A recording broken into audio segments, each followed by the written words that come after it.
Bien, donc, Monsieur Sam Rabab, nous sommes réunis aujourd'hui pour évaluer donc vos travaux, hein, portant donc sur la modélisation de batteries sodium-ion pour le diagnostic embarqué et leur état de charge et de santé, hein. Donc là, je vais présenter le jury qui m'a fait l'honneur de confier la fonction de président, hein. Voilà, donc en termes de rapporteur, monsieur Olivier Briat, hein, donc de l'Université de Bordeaux. Deuxième rapporteur, monsieur Stéphane Raël, donc de l'Université de Lorraine. Voilà, et donc ensuite, en tant qu'examinatrice, madame Daniela Chenko. En tant qu'examinateur, monsieur Fabien Lacressonnière, qui nous vient de Toulouse, hein, Université Paul Sabatier. Et en tant qu'encadrante industrielle, donc madame Asmé Almedjoubi, qui nous vient de la société de Kamat, qui a donc participé très très activement à ce travail. Les deux co-encadrants locaux, donc M. Nicolas Damé et M. Christophe Forger, de l'UTC, et moi-même, Guy Friedrich, donc professeur également à l'UTC. Voilà, donc vous avez sensiblement 40 minutes pour vous présenter votre travail. Ça marche. Faut juste vérifier si tout va bien sur Zoom. Donc, les gens sur Zoom, est-ce que vous m'entendez? Très bien. Ok, ça marche. Merci. Donc, bonjour à tout le monde. Donc, tout d'abord, je tiens à remercier les membres du jury pour l'intérêt qu'ils ont accordé à notre travail de thèse. Je remercie également mes directeurs de thèse, Nicolas Damé et Christophe Forger, et mon encadrant, Asma Almedjoubi. Et merci à vous tous d'avoir assisté à notre séquence, que ce soit en présentiel ou en visio. Donc, aujourd'hui, je vais présenter ma thèse qui est modélisée de batteries de type sodium-ion. Donc, cette thèse était financée par la région Hauts-de-France et par le start-up Tiamat qui produit ces cellules. Et l'objectif de cette thèse, c'est donc proposer des modèles de ces batteries pour le diagnostic en état de charge et en état de santé. Donc, maintenant, une première question qui se pose, c'est pourquoi on parle maintenant de batteries de type sodium-ion? Parce qu'en fait, maintenant, il y a une forte demande mondiale sur les batteries dans tous les secteurs, comme le secteur de transport. Et la technologie de batterie la plus utilisée jusqu'au jour, c'est la technologie de type lithium-ion. Par contre, cette technologie, elle a besoin de matériaux qui ne sont pas abondants dans la nature. Et donc, le prix de ces batteries augmente dans le futur. Et même, on peut avoir des pénuries en niveau des matériaux, surtout le lithium. Et pour cela, il faut trouver des alternatives de cette technologie. Donc, il y a la technologie sodium-ion. Dans ma thèse, j'ai travaillé avec un type de cette technologie. Donc, ce sont les batteries MDPF-HC. Donc, MDPF, c'est l'électropositif et c'est le sodium vanadium phosphate fluor. Et HC, c'est le arc-carbone, c'est l'électronégatif. Donc, cette cellule, cette technologie sodium-ion, elle est très similaire du point de vue fonctionnement avec les batteries de type lithium-ion. Et ces cellules offrent quelques avantages, comme par exemple, elle a une densité de puissance importante qui est relativement plus grande que d'autres types de batteries lithium-ion. Aussi, avec ces cellules, on peut faire une charge rapide. Cette cellule a une capacité nominale de 700 mAh avec une température qu'on peut travailler avec entre moins 30 et 55 degrés. Donc, maintenant, une deuxième question qui se pose, comme ces cellules sont très similaires aux batteries lithium-ion, pourquoi on n'utilise pas les modèles déjà utilisés pour les cellules lithium-ion? Parce qu'en fait, ces cellules présentent une forte non-linéarité en courant, en température et en état de charge.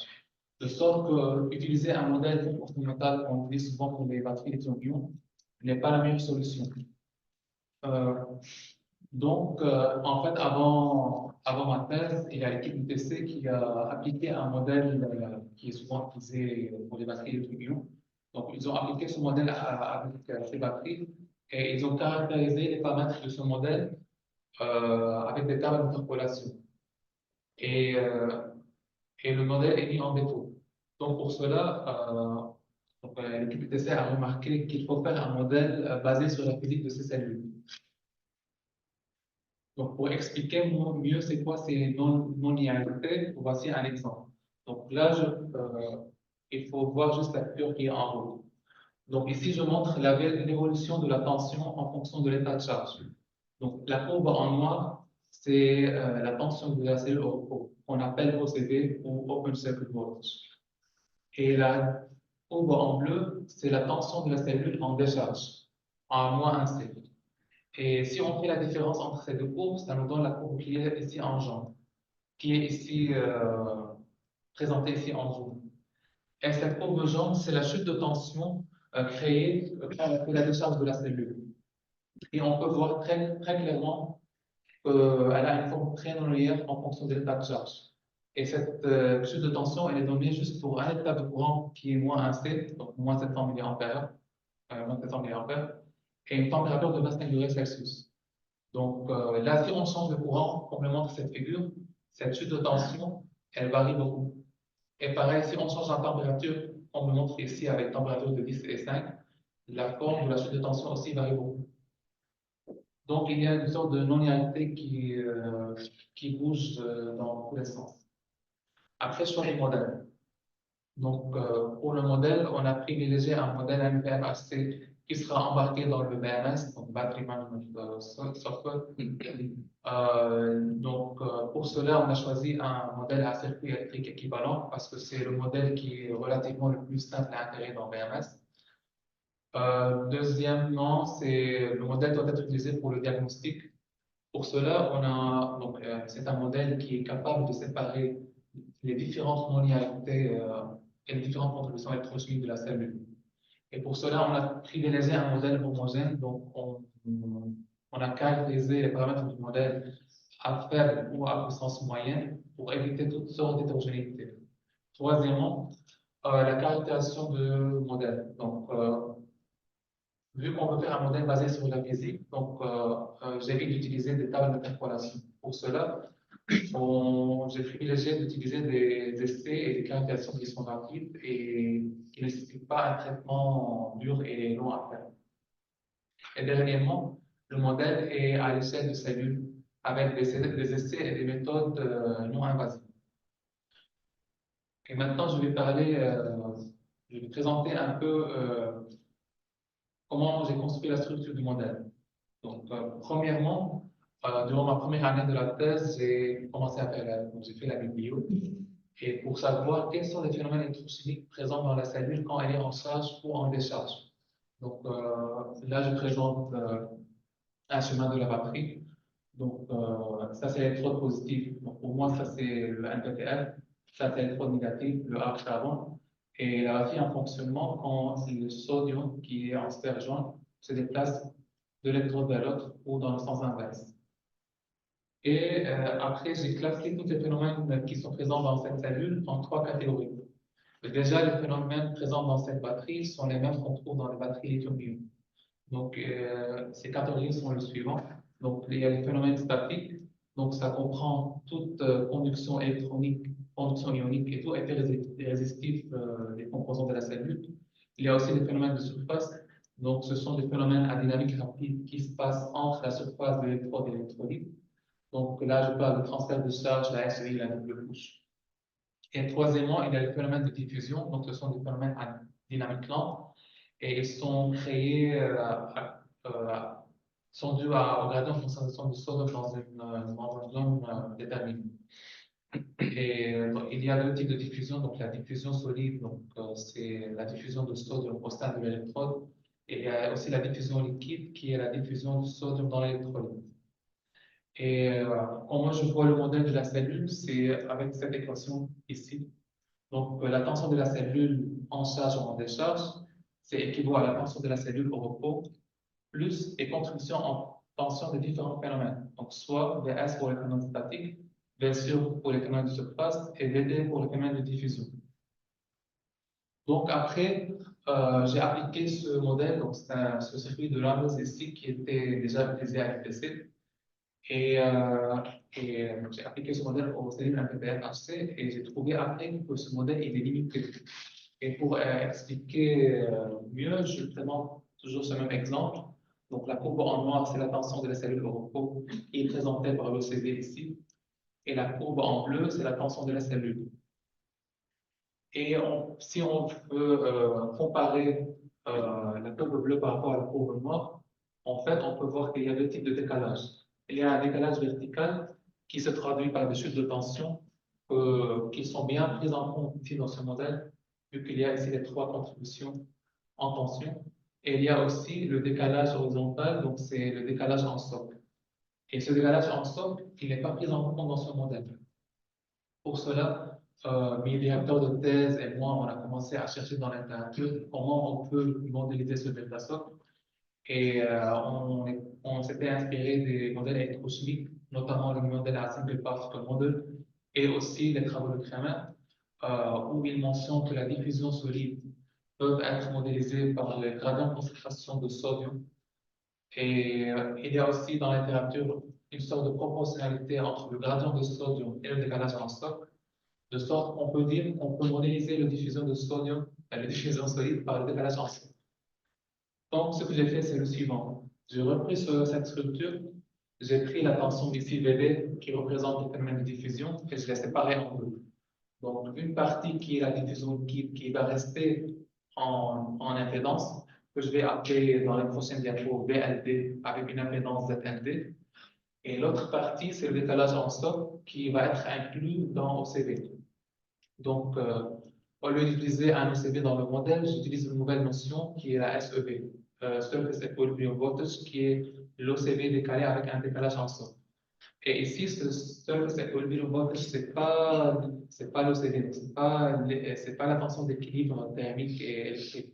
En fait, la SEV, c'est juste la tension quand il y a l'équilibre électrochimique, quand les réactions de réduction d'oxydation sont équilibrées. Après cette approche, je changeais un peu la structure du modèle et voici la structure. Donc, maintenant, la diffusion solide et l'OCV sont inclus dans cette notion de SEV, Surface Equilibrium Voltage. Les phénomènes statiques sont représentés par la résistance série. Les phénomènes de surface sont présentés par ce circuit à premier ordre. Et les phénomènes de la diffusion liquide sont représentés par l'impédance de Nernst. Et cette structure, on les a appelées ECM-SPE. Ça veut dire Equivalent Circuit Model Enhanced by Single Particle Model. Donc, c'est le circuit électrique équivalent amélioré par les approches des modèles électrochimiques à single particle. Donc, pour les prochaines diapos, je vais expliquer comment j'ai caractérisé chaque contribution.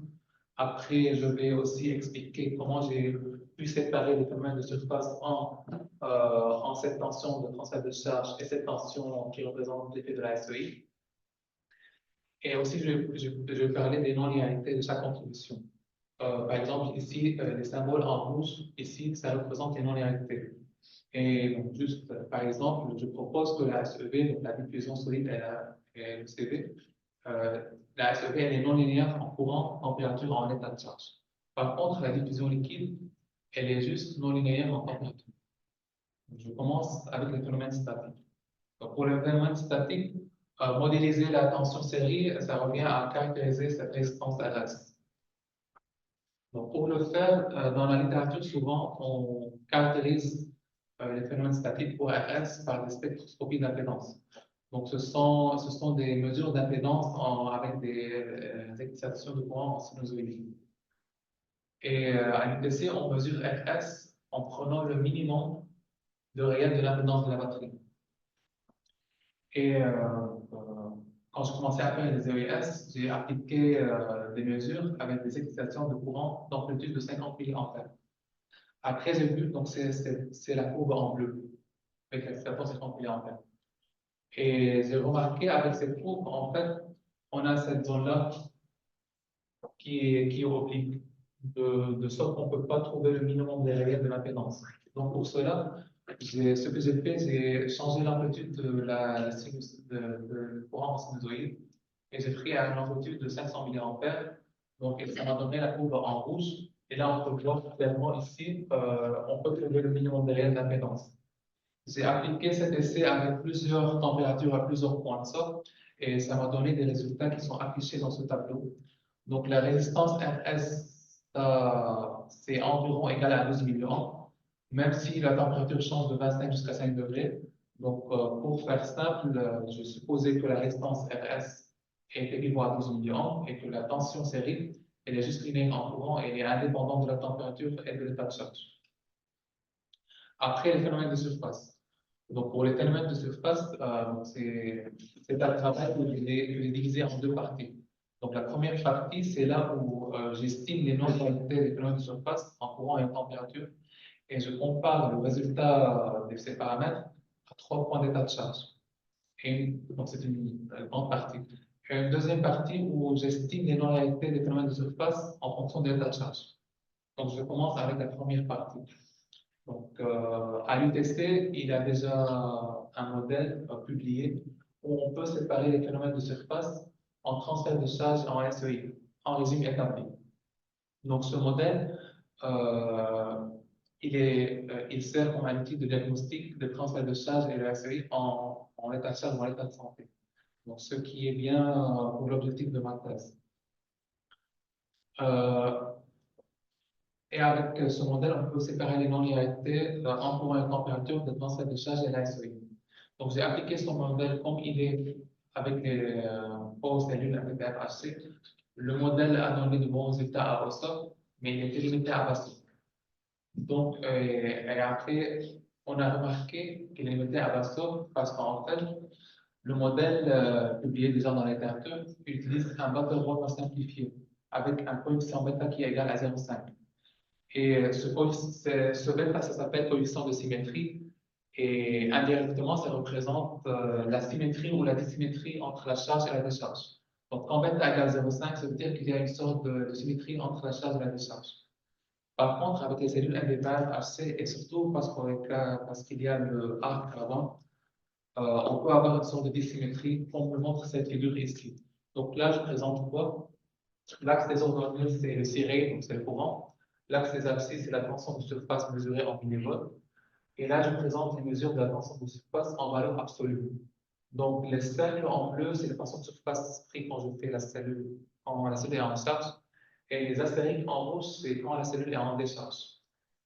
Et, si on prend par exemple un courant de 0,5C, on peut voir que la tension de surface en charge et en décharge n'est pas la même. Donc, ça veut dire qu'ils ne sont pas symétriques. C'est pour cela, la première amélioration que je fais sur ce modèle, c'est déjà, au lieu d'utiliser un Butterworth simplifié avec un bêta 0,5, j'ai revenu à utiliser un Butterworth avec l'introduction de ce coefficient de symétrie là-dedans. Donc, maintenant, je vais présenter les équations utilisées pour les non-réalités en courant et température. Donc, pour faire cette séparation des transferts de charge et la SEI, on suppose que les non-réalités en courant des transferts de charge sont modélisées par Butterworth qui est présenté dans cette équation. Pour la SEI, je suppose que la tension de la SEI est linéaire en courant, elle est présentée par la résistance de la SEI. Pour les non-réalités en température, je suppose que le transfert de charge et la SEI peuvent être modélisés par des équations d'Arrhenius. Après, maintenant, je vais présenter un peu comment j'ai caractérisé pour trouver la tension de surface. Donc, la première étape, c'est les essais. Après, je vais montrer comment j'ai pu, des mesures que j'ai extraire la tension de surface en régime établi. Tout ce qui est ST ici, ça représente le régime établi dans cette présentation. Et dernièrement, c'est l'ajustement des paramètres pour caractériser le modèle. Donc, je commence avec les essais. Donc, pour les phénomènes de surface, j'ai utilisé deux types d'essais. Donc, il y a toujours spectroscopie d'impédance. Et cette fois-ci, j'utilise cette mesure pour trouver la constante de temps de surface. Après aussi, il y a les essais de pulse. Donc, ce sont des pulses de durée de 20 secondes en charge et en décharge, avec deux pauses de 15 minutes entre chaque pulse. Et j'ai répété ces deux types de DST à plusieurs courants, et à 3 points de température et à 3 points de socle. Et l'objectif ici, c'est de trouver des mesures de la tension de la cellule à plusieurs courants de température et socle. Après les mesures, normalement, il faut extraire de ces mesures la tension de surface angique établie. Là, je présente deux cas. Donc, le premier cas, le deuxième cas. Le premier cas, c'était le cas avant l'amélioration du modèle, et le deuxième cas, c'est après l'amélioration. Donc, je vais présenter tout d'abord le premier cas. Donc, quand on analysait cette méthode avec les batteries lithium-ion, pour extraire la tension de surface angique établie, on fait le suivant. Donc, on prend les mesures de la tension de la cellule des effets de pulse, on prend le circuit de Rames et on fait ajustement en tension. Donc, c'est une méthode qui est bien, elle est utilisée pour plusieurs types de batteries. Mais par contre, derrière ça, il y a des identifications de paramètres qui prend beaucoup de temps et qui est dur à gérer. Et si on ne fait pas cette identification de paramètres, on aura des résultats qui ressemblent à ça. Donc là, je montre quoi ici. Donc, la courbe en bleu, c'est la chute de tension mesurée par les essais de pulse. La courbe en rouge, c'est la chute de tension estimée par le circuit de Landes. Et on peut voir clairement que les mesures et les simulations ne collent pas du tout. Et l'erreur déjà commence ici, dès la transitoire.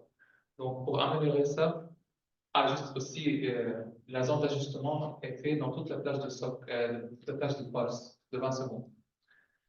Et pour améliorer cette approche, donc j'utilise toujours les mesures avec le circuit de Randall, mais j'ai ajouté aussi les mesures d'autosur. Et je fais l'ajustement en tension, mais au lieu de faire l'ajustement sur toute la durée de pulse, je fais des erreurs d'ajustement juste entre 3 tensures et 20 secondes. Donc, de notre manière, j'autorise à faire l'ajustement après que le phénomène de surface sont déjà en origine établie. Et avec cette approche, ça va donner un résultat qui ressemble à cette figure-là. Donc, on peut voir clairement que les mesures et les simulations se collent bien. Ils ne sont pas bien ici, mais c'est normal parce que je n'ai pas fait l'ajustement dans cette zone-là. Avec cette approche, je peux extraire maintenant la tension de surface en régime établi qui est ici. Donc, c'est la courbe en violet.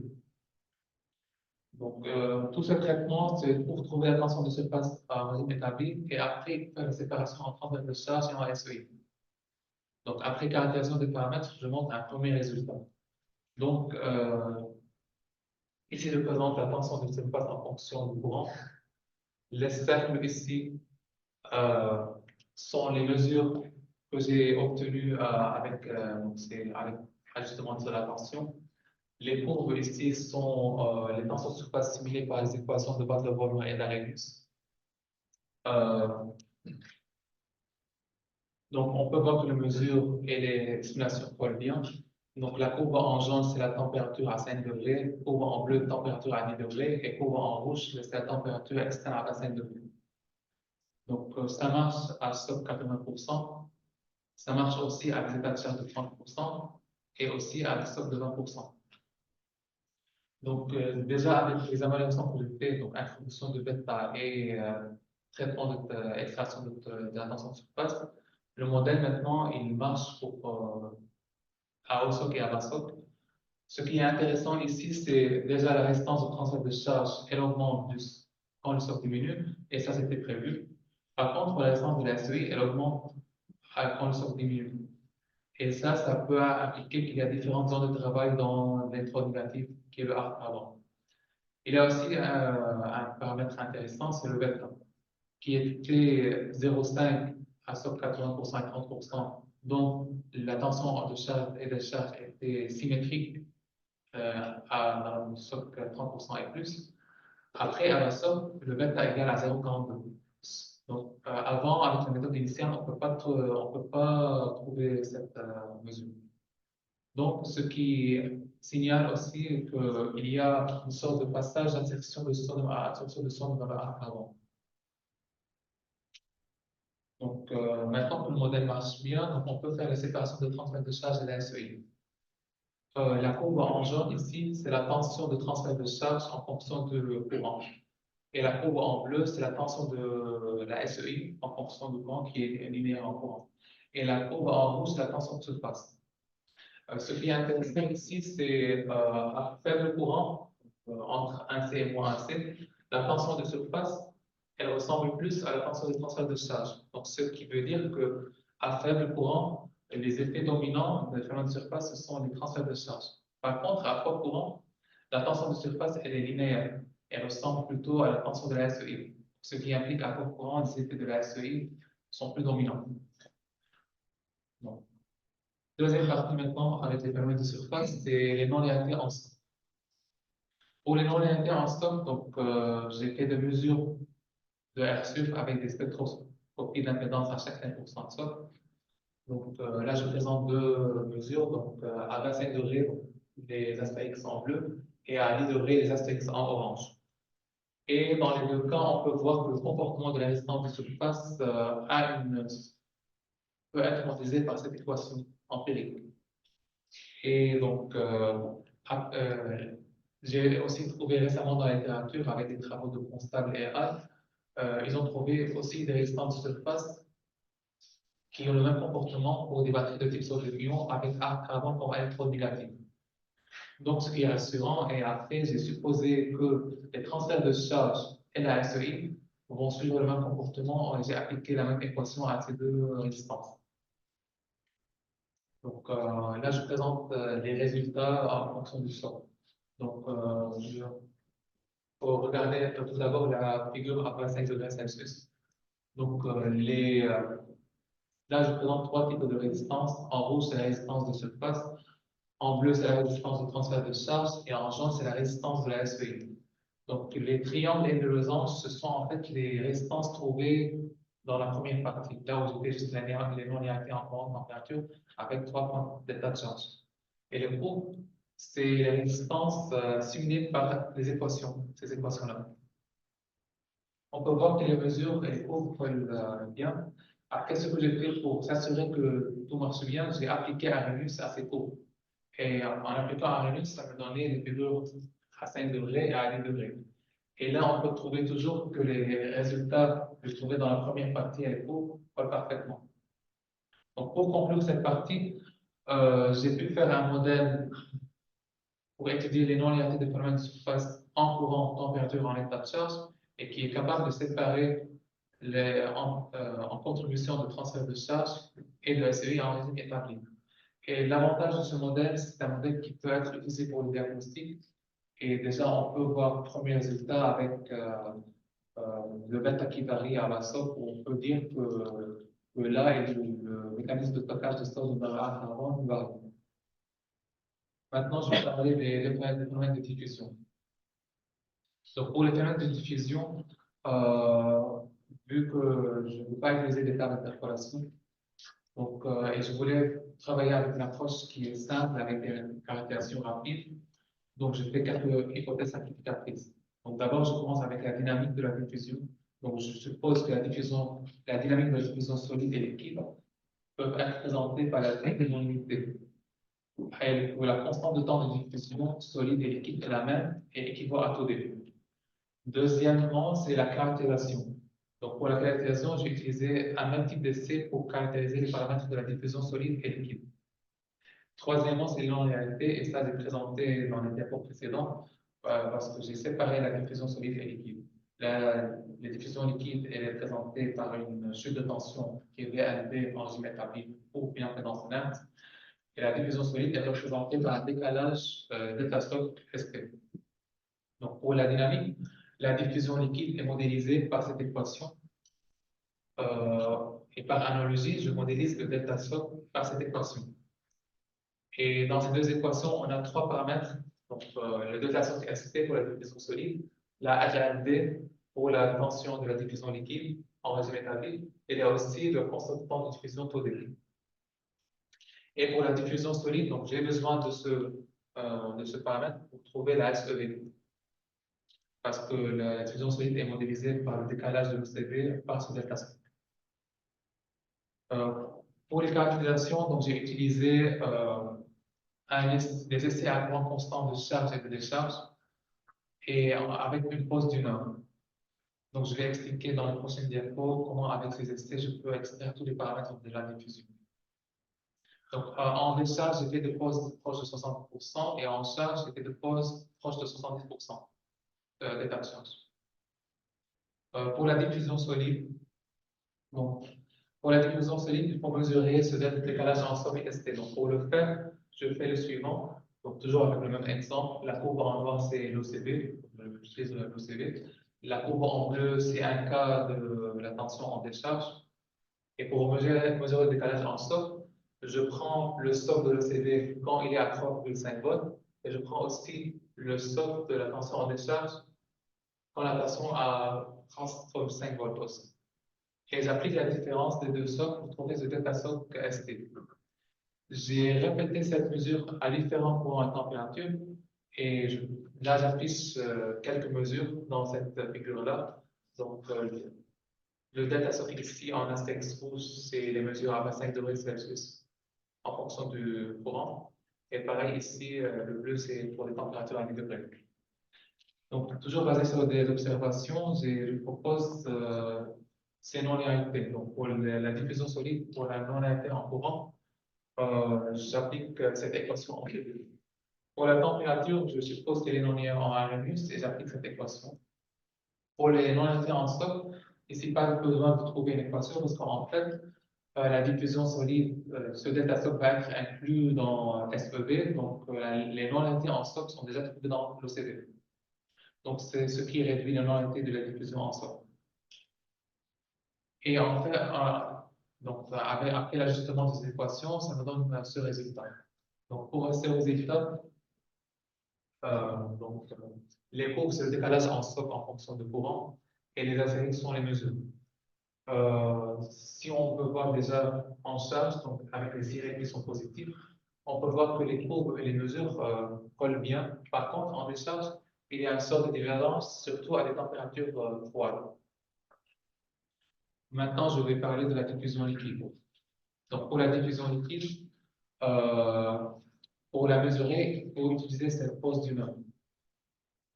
Donc, ici, avant de parler de la tension de la diffusion liquide, c'est très important de choisir où va être la pose. Parce qu'en fait, j'ai choisi la pose là où la tension de la cellule ne varie pas trop en fonction de ça.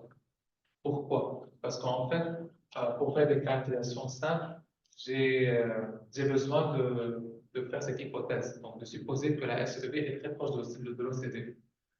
Pourquoi? Pour en fait négliger le delta socle. Et ça, c'est faisable que si je suis dans cette zone-là, où la tension de la cellule varie peu en fonction du socle. Et vu que la SEB, c'est juste un décalage de l'OCD avec le socle, donc ça revient à, si la variation minimale, ça revient à dire que la SEB et l'OCD est très proche. Donc on peut négliger ici le delta socle ST. Donc après ça, donc je prends la pause. Pour mesurer la tension de la diffusion liquide en régime établi, je prends la tension de la cellule avant la pause. Après, je prends la tension de la cellule après la pause, que je suppose que c'est l'OCD. Et en faisant la différence, ça me donne cette somme de trois contributions. Donc, la tension de série, la tension de surface en régime établi et la tension de la diffusion liquide en régime établi. Et vu que maintenant j'ai pu caractériser VAS et mesure, donc il me reste VAD à trouver. Donc, pour les non-linéarités, c'est présenté ici. Donc, je suppose que la tension de la diffusion liquide est linéaire en courant. Pour la température, je la modélise avec les équations d'Arrhenius et je suppose que la tension de la diffusion liquide est indépendante de ça. Et avec ajustement de ces deux paramètres, j'ai trouvé deux résultats, donc des résultats en charge et des résultats en décharge. Donc, après, les résultats en décharge, c'est à rajouter parce qu'en fait, si je reviens ici, donc ça, c'est un cas avec essai en charge. Par contre, avec des essais en décharge, la pause était proche de 60%, donc c'était plutôt ici. Et il y a des cas, surtout à fort courant, à 2C notamment, où la pause, déjà, la zone autour de cette pause, la variation de tension était plus minimale. Donc, on peut plus supposer que SEB est proche de OCB. Donc, il y a un décalage en ça. Donc, pour cela, j'ai rejeté ces résultats et j'utilise plutôt les résultats en charge, avec un RLD proche de 21 millions. Donc maintenant, c'est la constante de temps de diffusion au début. Pour la constante de temps de diffusion, je la caractérise après la pause d'une heure. Donc, vu maintenant que j'ai tous les autres paramètres et toutes les autres contributions que j'ai caractérisées, normalement, je trouve codé avec l'ajustement, avec la structure ECM-SPE. Et avec cet ajustement, j'ai obtenu 3 mesures. Donc là, je présente la constante de temps en fonction de la température. Les astérisques en rouge sont les mesures de codé obtenues par le fitting. Et j'ai remarqué que le taux D était linéaire en fonction de la température. Donc, ce que j'ai fait, c'est le suivant. Pour simuler le taux D en fonction de la température, j'utilise cette équation. Maintenant, je vais montrer les résultats. Donc, pour les résultats, là, je présente un premier cas. C'est le cas c'est des essais de la cellule en décharge à courant constant.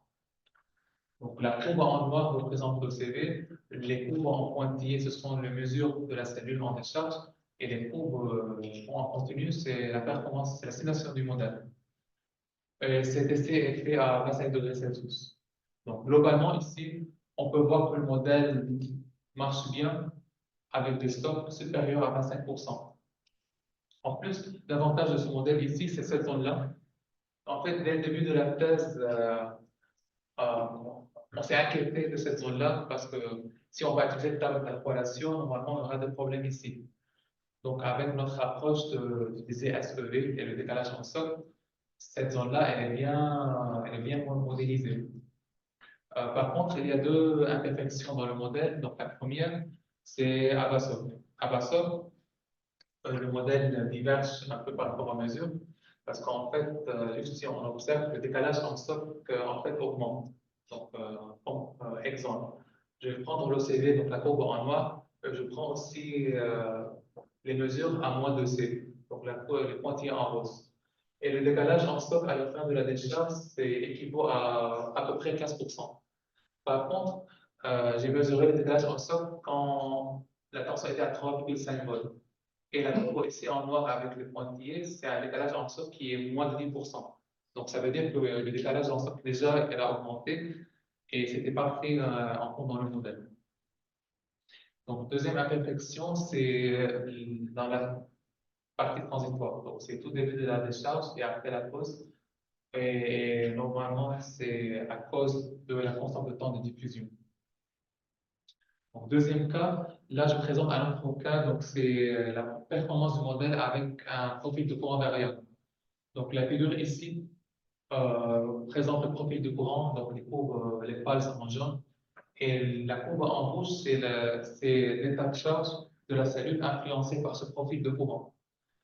Et la figure ici présente donc, la performance du modèle. Donc, les courbes en rouge, ce sont les mesures. Les courbes en bleu, c'est la tension simulée par le modèle. Globalement, si on prend les premières secondes, la première partie de 0 à 1 seconde et la fin, donc entre 5 et 500 secondes et à la fin, le modèle et les simulations de mesure collent bien. Et ça, c'est prévu parce que même à courant constant, le modèle marche bien. Par contre, entre 2000 et 5000 secondes, il y a un décalage visible entre les mesures et la simulation.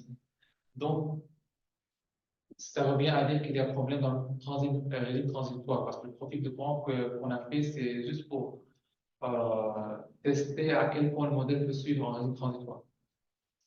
Et on peut remarquer aussi que les courbes en bleu, donc les simulations, ont une dynamique beaucoup plus rapide que celle en courbe en rouge, les mesures. Donc, ça revient à dire qu'il y a une mauvaise estimation de constante de temps de diffusion. Donc, pour valider cette pensée, j'ai fait ce test.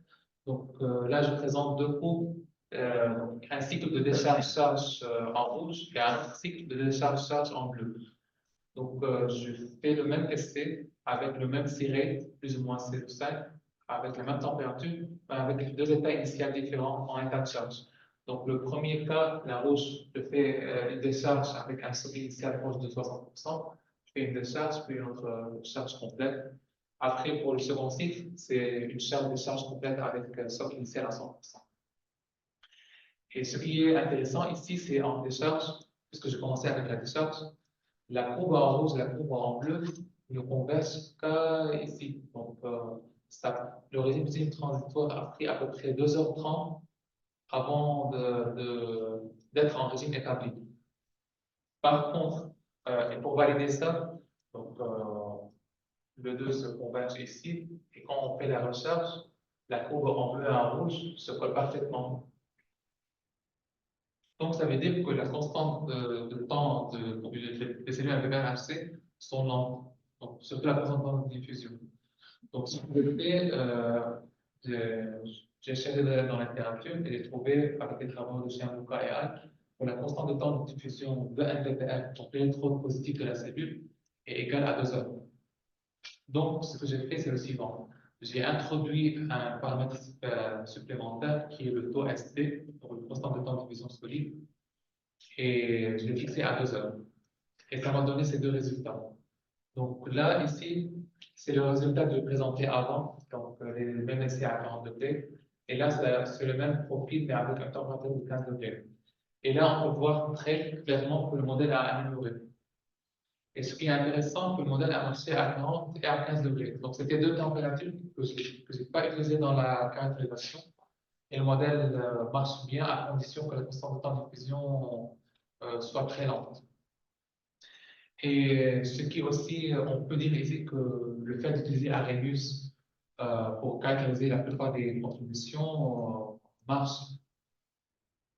Donc, pour conclure, durant ma thèse, je propose une structure qu'on appelle CMSPE pour les cellules NPFHC. Le modèle de la cellule NPFHC est fiable à stock supérieur à 25% pour des températures chaudes. Il est aussi fiable à température froide pour des états de charge supérieurs à 30%. Point de vue caractérisation, on a privilégié d'utiliser des essais et des caractérisations qui sont stables et qui prennent pas de temps. Donc, les essais de caractérisation prennent environ 11 jours.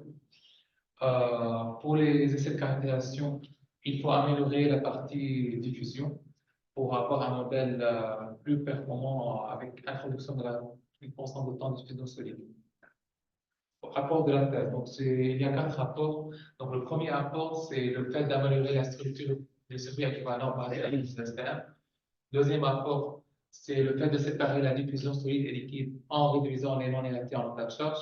Troisième rapport, c'est le fait de modéliser les non-négatifs en température de la diffusion solide et liquide par Arrhenius.